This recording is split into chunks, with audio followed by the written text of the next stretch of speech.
पुढील आठवड्यापासून संपूर्ण महाराष्ट्रात संपर्क अभियान राबवण्याचा निर्णय शिवसेनेतर्फे मुंबईत झालेल्या बैठकीत घेण्यात आला असून कल्याण पश्चिमेतील 38 प्रभागांची अतिशय परिणामकारकपणे त्याची अंमलबजावणी करण्यात जाणार असल्याची माहिती आमदार विश्वनाथ भोईर यांनी प्रसिद्ध माध्यमांना दिली आहे।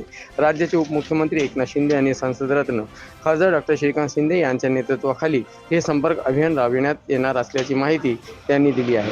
तर हे संपर्क अभियान म्हणजे एक प्रकारे आगामी महापालिका निवडणुकांची नांदी असल्याची शक्यता ही राजकीय तज्ञ व्यक्त करत आहेत।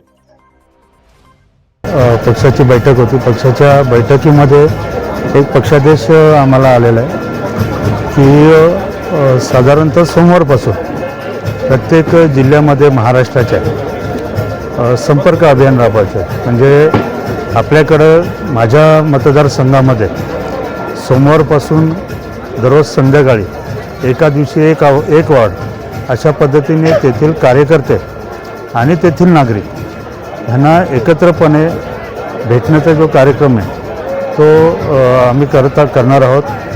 आणि सुरुवात साधारणतः टिटवाळा गणपतीचं दर्शन घेऊन तिथून या संपर्क अभियानाची सुरुवात करणार आहोत, जेणेकरून कार्यकर्त्यांना त्यांचं मनोगत असेल, त्यांच्या अडीअडचणी असतील, त्यांना पक्ष वाढीस करण्यासाठी ज्या सूचना असतील आणि त्याच बाजूला त्या प्रभागातील नागरिक किंवा सामान्य मतदार असेल, त्यांच्या काही समस्या असतील, त्यांच्या काही अडीअडचणी असतील त्या ऐकणं, अशा पद्धतीने हा संपर्क अभियान प्रत्येक प्रभागामध्ये आम्ही राबवणार आहोत।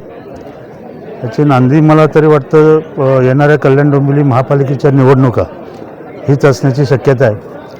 पण पक्षाध्यक्षाच्या हिशोबाने हे अभियान आम्ही सोमवारपासून जे आम्ही सर्व इथे पदाधिकारी आहेत, शहरप्रमुख रवी पाटील वाढदिवस असल्यामुळे थोडे लवकर गेलेले आहेत, सर्वजण एकत्रितपणे हा कार्यक्रम आम्ही पूर्ण 38 वार्डमध्ये म्हणजे माझ्या मतदारसंघामध्ये, विधानसभा मतदारसंघामध्ये जेवढे प्रभाग येतात त्या प्रभागामध्ये आम्ही राबवणार आहोत।